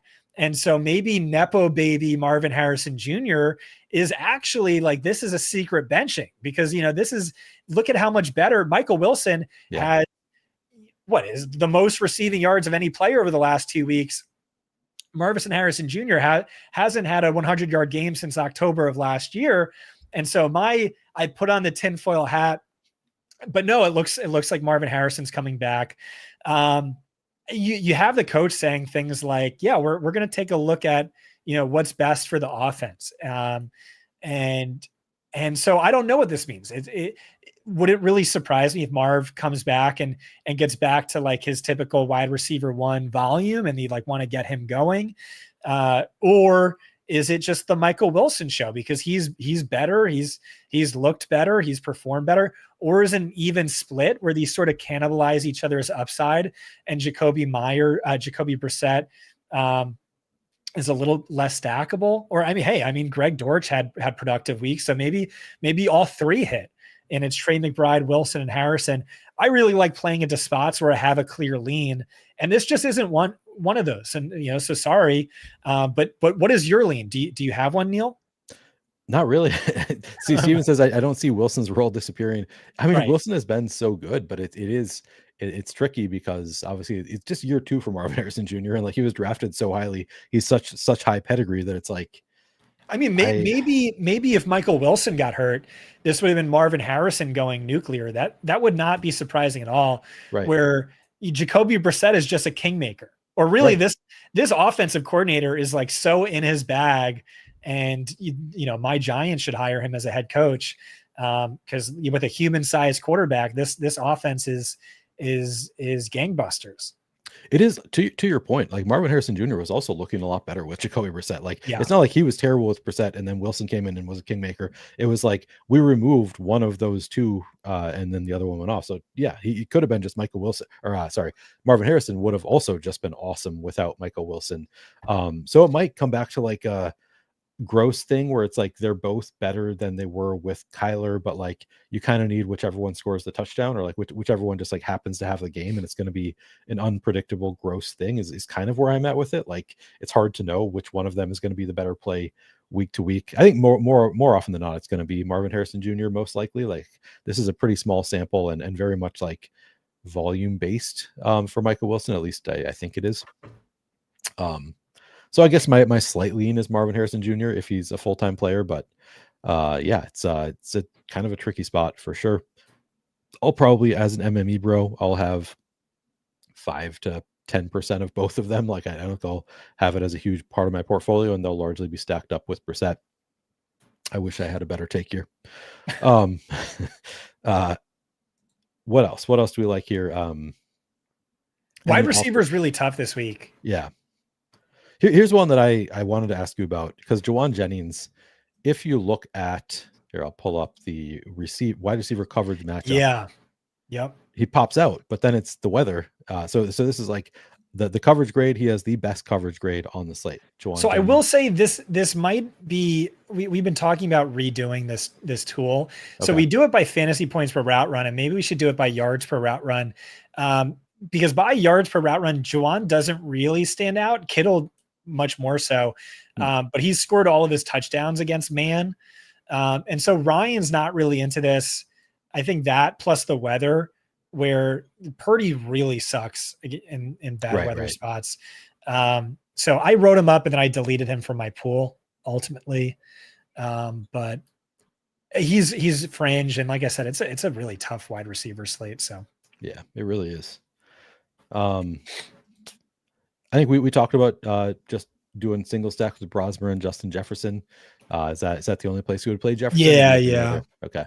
Would you play any Addison in that same type of like solo stack?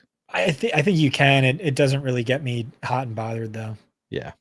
What's the price? 50? That's fine. Yeah, that's fine. Again, it's a tough wide receiver slate, so probably double stacks are worth leaning into. All right. Do you have any other wide receivers that you are really want to talk about? Chris Olave, do we know if what his deal is? We don't know yet. Yeah, I think he's still questionable. If it's back spasms, that really shouldn't have a big impact on performance. And he really has been such a target hog. Not much of a ceiling guy, but really high floor. And like I said, this is a slate where you can play into that. I think he got everyone. I think this is just, well, I have one more that's like super off the wall. But Trey Tucker's fine. Shamir DK's fine. All those guys are fine. Xavier Legette. And this is like a stupid, but Nick Spinola loves him this week. And like I said, this is a guy who has just been like, he'll make recommendations. And you're like, and I read it. I'm just like, yeah, there's no way I'm playing Xavier Legette because I hate him, but he just hits often enough that, I got to tail him on some of these, especially when it's 3,900, 1% owned. And he has had a few spike weeks over his last 6 games. So YOLO. Yeah. Just over 5 targets per game, 74% route participation. Coker has not seemingly taken over that wide receiver 2 role like many of us were projecting. So it's just a perfect schematic. Like if you Nick, this is a free article, coverage shells, so you can read it. Okay. All right. All right. On to tight ends. Do you need to go to the bathroom at all? I think I'm okay. All right, we can push through tight ends, make some lineups, get out of here. Yeah, we can be quick about it. All right. No tight rush. Ends. Top of the ownership is Oronde Gadsden. He is only 4,300. I think I saw somebody in chat mentioned that you like Oronde Gadsden this week. Is that true? Yeah, he's just clearly the best value tight end to me. Yeah, I don't think it's particularly close. But if you click on fantasy points per dollar, it's tight. You know, Yeah. I don't agree with that, but like Chris's projections have been so money, and I get why it's like that. It's because, hey, it could be a Keenan Allen game. It could be a Ladd McConkey game. It could be a Quentin Johnson game. It could be a Kamani Vidal game. It could just be everyone spreading the ball around. But just to me, 4,300 for a player who looks like an absolute superstar in his 5 full games, 84 yards per game. That's like top 6 wide receiver numbers, 15.8 fantasy points per game. Gadsden crushes zone, which the Raiders live in. So I think he's just almost a lock, but like you can't, not with tight ends. It's too much of a volatile position. So I'll probably come in at like 25 to 33% and can't go heavier than that just because of the volatility of the position. 25 or to 33, depending on if you play 3 or 4 lineups. yeah. There you go. Kyle Pitts is 4,000, projected for 14% ownership, has Kirk Cousins at quarterback against this Jets defense that, again, we both are expecting to be bad. It's close in terms of fantasy points per dollar, but you're not buying it. Again, Chris's projections love him, and I get it. The target volume has been insane. But this is a guy who hasn't hit double-digit fantasy points in 4 weeks. I just don't think he's that guy. You know, like I've watched Kyle Pitts versus Ole Miss a million times, you know, most athletic tight end since Vernon Davis, and can't hit double-digit fantasy points on a 30% target share. But, you know, Chris's projections are money, and it's like typically, you know, the guys who get really good volume eventually have the spike weeks. So he's fine. Steven points out that schedule adjusted fantasy points allowed over the past 5 weeks. This is the worst matchup for Gadsden against the Raiders. So he's asking what he's missing. Looking at the matchup here, it looks terrible. Yeah. So with the tight end position, matchups matter less than any of the other positions. It's just not as predictive. It's not as sticky. It's not any of those things. And then also I think with Gadsden, it's different because Gadsden's kind of like, he kind of took over the Quentin Johnson, like wide receiver 1 role in a number of ways. And just, you know, the unique usage, this is who he was in college too, at Syracuse. The year he went nuclear and broke all those records, he only had 9 snaps in line. He was basically just a big slot wide receiver. And so, yeah, when you go back and pull up what the Raiders are doing against slot wide receivers, I mean, this is an angle if you wanted to fade him, but to me, they're still good against slots. Yeah, maybe there's an angle to go against, but to me, it's just like, dude, like watching him on tape and, you know, a player who I love. This is one of my dynasty darlings coming into the season. I like him a lot. Just kind of a volume trumps matchup, I think, a lot of the time. And I think that's probably the case with Gadsden. Well said. And then, I mean, Trey McBride is now 7,800 against Tampa Bay. Is this a pay up to be contrarian spot? Are you fading? What are your thoughts on Trey McBride at 7,800?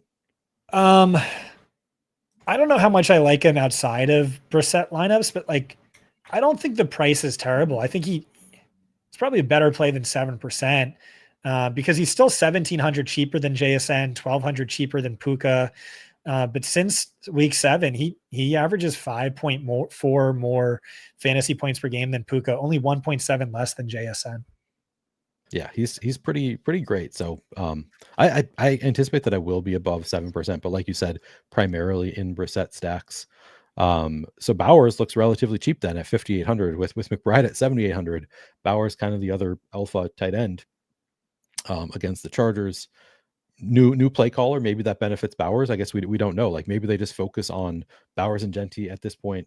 What are your thoughts on $5,800 Bowers? Yeah, and Greg Olson, very much a guy who has always hyper targeted tight ends, had a really high pass rate. So, and apparently Chip Kelly just was calling plays that weren't even in the playbook. So, yeah, hard for things to be too much worse. So yeah, he's for sure in play. Yeah. I skipped past Dalton Schultz just because, again, we're not really that interested in CJ Stroud, but do you have interest there? I guess he's chalky. I mean, he's just a really good value. Like he flopped in a worst possible matchup last week. But before that, 6+ targets in 7 of 8 games, 50+ yards in 5 of 6. Colts are a good matchup for tight end. So I get why he's popping like this. Tyler Warren is questionable. I don't know if you have thoughts. It's a tough matchup with Houston. He's 5,200, kind of faded fantasy wise as the season has gone along. Yeah. It doesn't stand out as being all that great to me, but he's fine. I can see him hitting it if Houston keeps this close. It's a good schematic, bad on paper, and like you said, I don't know. He's kind of fading while Alec Pierce is trending up. Mohammed says Jawan Johnson is the best play. He does, I believe, stand out from a schedule adjusted fantasy points allowed position. Yeah, it's the third best matchup for tight ends in terms of schedule adjusted fantasy points allowed. And Jawan Johnson has been targeted pretty heavily by Tyler Shuck. Any interest there? Yeah, double-digit fantasy points in 5 straight games. Strikes me as more of like a high floor guy, but it is a top 3 matchup on paper. Chris Olave banged up. So yeah, I could see that. Best play? Yeah, maybe. I didn't write it up that way, but wouldn't shock me. Brenton Strange comes back from a multi-week absence, is immediately targeted 5 times on like 65% route participation, now gets the Titans. Any interest in Brenton Strange?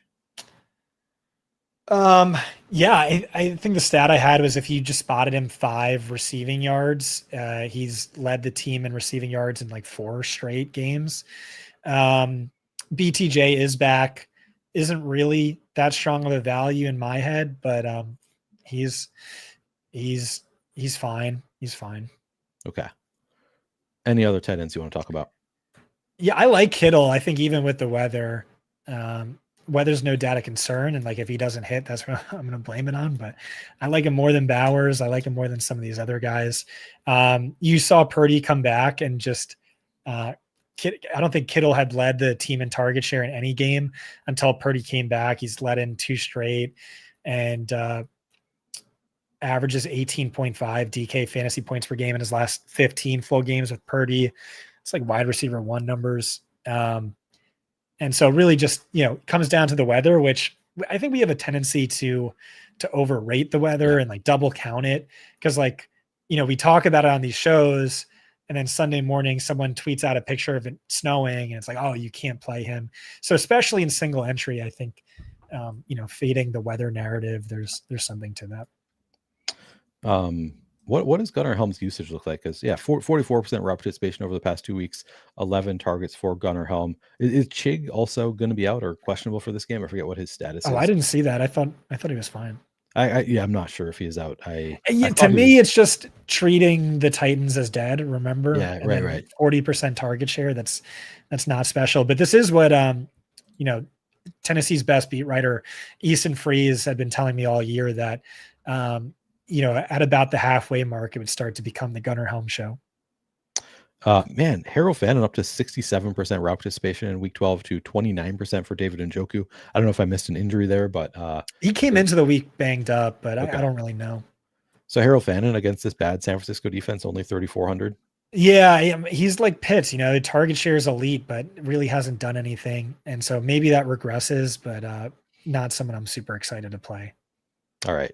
Just don't see the upside. Should we make some lineups? Kobe Parkinson at 2,800. Yeah. What your narrative, right? That Stafford just is going to have 4 touchdowns every week. Really good upside for a 2,800 player who became the tight end 1 following Higbee's injury. Yeah. Even if it is sort of a committee. All Oh, right. Chig was LP, DMP, and LP. Damn. Yeah, if Chig misses, Gunnar Helm is a sick play. Yeah. All right, so keep your eye out on Gunnar Helm, the Titans tight end situation. Scott, I kind of want to try. I've seen other shows do something where they like take turns making picks on the teams, and I kind of feel like that would be a fun way to do this in some way. I haven't figured out exactly. I kind of want it to be like we do 2 teams to start. Maybe we'll do 3 total or something. But like for the first team, you pick the first 5, and then I have to fill out the rest. And then the second team, we do the opposite or something like that. Could be fun. Or do you just want to brainstorm? We can brainstorm together. Either way. Want. I'm down to do whatever. Or like every other pick is kind of, I don't know. Let's do, so it's 8 total. Let's do first person picks 3, second person picks 3, first person picks the final. Or no, and then back and forth 1 and 1. How's that sound? Sounds good. All right, let's do that. Do you want to go first or second with the first one? You go first. All right, I'm going to go first with 3 picks. And I'm going to do something that people are going to absolutely hate, I think, but I'm going to do it anyway. I'm going to do a Trevor Lawrence stack with Brian Thomas Jr. and Brenton Strange. Oh, God. I hate this. I know. Everybody does. Back to you. Oh, God. All right. Play DK. Cap.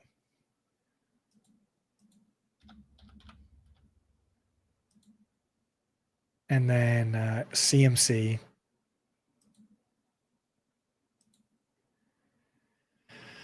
And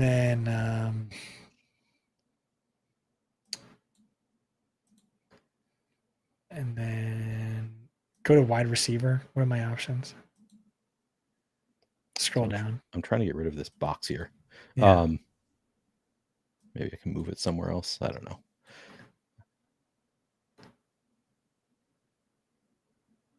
Higgins.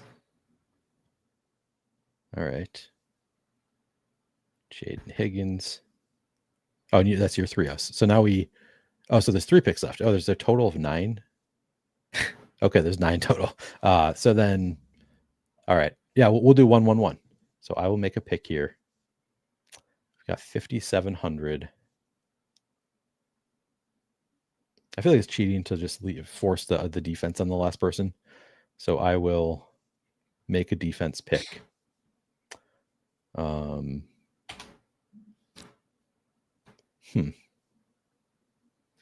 I'm tempted to play the Texans against a banged up Daniel Jones. It's an angle to play. Browns against turnover prone Purdy. Oh, we didn't talk about defenses, but Steelers are sneaky to me against Josh Allen's banged up offensive line. True. The Jets up against the Falcons imploding, and the Titans I think are a little sneaky too. Not for this lineup, I think, for the Titans. So I do like the Jets call though. Let's go Jets. Yeah. And then you get a pick and I get a pick, and we've got 7,350 left per pick. Damn. Brad Moore says Neil has started a new tradition. Neil ruins Thanksgiving. That's funny. All right, my turn. Yeah. All right, give me a JSN. All right, and then I've got to make a $5,200. Give me Puka instead. I'll give you a little bit more room. Thank you. Now I have 5,700 to spend at running back. Kamani Vidal is right there. Game. Yeah, that is good game. That was an easy one. So there you go. I know you're not going to like the lineup, but I think it's a beauty. We've got Trevor Lawrence, Christian McCaffrey, Kamani Vidal, Brian Thomas Jr., Chimere Dike, Jaden Higgins, Brenton Strange, Puka Nacua, and the Jets defense. Book it. There you go. All right. Yeah, we'll continue. We'll continue down doing it that way. 3, 3, 1, 1, 1. All right, my turn. Yep. Give me Tyrod, Ascod, and Brees. Ooh, fun. Do I want to put any bringbacks here from the Falcons? I don't know that I do. So I'm gonna think about something else.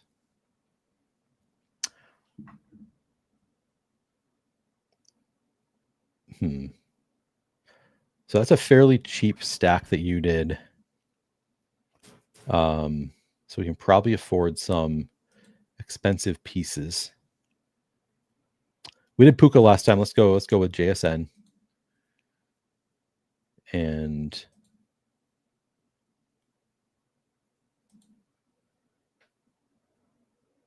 let's see.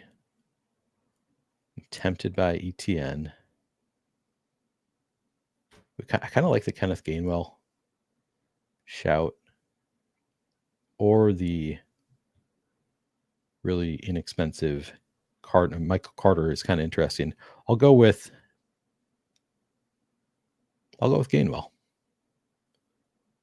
5,300. Wow.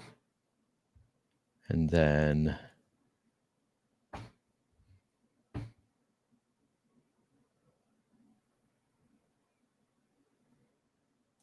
let's get Gadsden in there.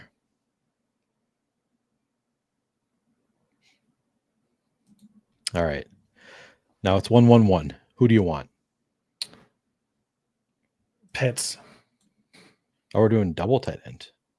Yeah. I wanted to bring back. Yeah. Okay. Fair. All right. Now, do I let you make a strong wide receiver pick? Or I guess I could pick a wide receiver here, and I mean it's obviously Puka Nacua, so I'll just make the wide receiver pick, and then you can pick the defense. Chargers against Geno, Seahawks against Max Brosmer, Rams against Bryce. What are you thinking? Let's go Seahawks. Boom. Tyrod Taylor stacked with Breece Hall and Adonai Mitchell. We've got a Kyle Pitts bringback. Also has Kenneth Gainwell, Jackson Smith, and I think this is the one that wins us a milli. Puka Nacua, Oronde Gadsden, and see. I mean, that is a beauty. We got both Puka and JSN in the lineup. Those are the guys that are going to put up 65 combined fantasy points. Nice little stack that makes it work. Yeah, I think that's kind of a beauty. I think this is finally the one that makes us millionaires. Finally, we're going to win, $500,000 a piece, and then split with anybody else who plays the lineup in the Millie Maker. It's a beauty. Do you want to make another one, Scott? Yeah, let's do one. All right, let's do it. I mean, we just won the Millie. We just won the Millie. Now we can play kind of celebrating. Now we can just do whatever we want with this one since we're so confident in that last one. Do you want to keep going back and forth? Let's do. No, let's do more of a collab. Let's do a Josh Allen plus probably Shakir. Yeah, I think that makes sense. Do we want to put Kenneth Gainwell in this one too as a bringback, or kind of fits well because he's cheap and we're spending up for Josh Allen? Yeah. So I think that makes sense. Let's play Steelers defense too. Ooh, okay. Not a lot of people going to do that. Okay, so now we have 58.20 left per pick. Running back, I mean, we can still probably pay up if we want to go to James Cook, Devin Achane, Christian McCaffrey. Probably have one more of those in us. Let's do Gadsden. How about that? All right, we can do Gadsden. Let's do Mitchell, AD Mitchell. Yeah. Okay. So if we do one more I like cheap receiver, then we can probably do pay-ups at running back and flex. All right, let's do. So it could be. You want to eat the Achane chalk? I don't think we've done that yet, right? Yeah, we have not eaten the Achane chalk yet. Where is he? There he is. Okay. So now if we did Higgins, we would have enough left for Puka. Or yeah, let's do it. Why not? See what happens. Could have done Leaguette too if you prefer. And then Nakua. That's awesome. No, this is great. Yeah, it's a beauty. And like I said, wide receiver is tough this week. So pay all the way down. And I obviously don't know. Okay, Puka is in the first game, so it's probably I'll need to make swaps into later guys in the flex if any of them are in the later games, but I'll worry about that later on. So we have Josh Allen single stacked with Khalil Shakir. We've got Kenneth Gainwell bring back and going against the Steelers defense, Josh Allen Steelers defense in the same lineup. I have actually seen that pop in the Sims sometimes. We've also got Devin Achane, Ascod, Jaden Higgins, Aranda Gadsden, and Puka Nakua. We're doing the double spend up pretty frequently. It's looking good this week on a slate where not much is certain. We're leaning into the spots that are certain and hoping for the best with the cheap guys. So I like it. I think we made some nice lineups here. All right, Scott, anything else before we get out of here? Black Friday sale. Yeah, if you like the show and thought about giving Fantasy Points a try, it's basically a free trial with how crazy cheap it is. So check out that Black Friday sale. Premium gives you access to the Slate Breakdown, the Johnny Show, Discord, all that. And then All In gives you access to all that, plus DFS and the college football package. Hell yeah. Chalky Talk says Bills elevated a tight end, so Kincaid probably we'll have to keep an eye on that. That'll make Shakir look even better. I will have my Sunday Night Football article out tomorrow on Fantasy Points, so you can look for that on Fantasy Points behind the paywall tomorrow as well. We're going to get out of here. We'll be back next week to break down week 14 for you. Good luck, everybody. Please like the video, by the way, before I get out of here. We'll see you next week. What? Why are you shaking your head? You're welcome.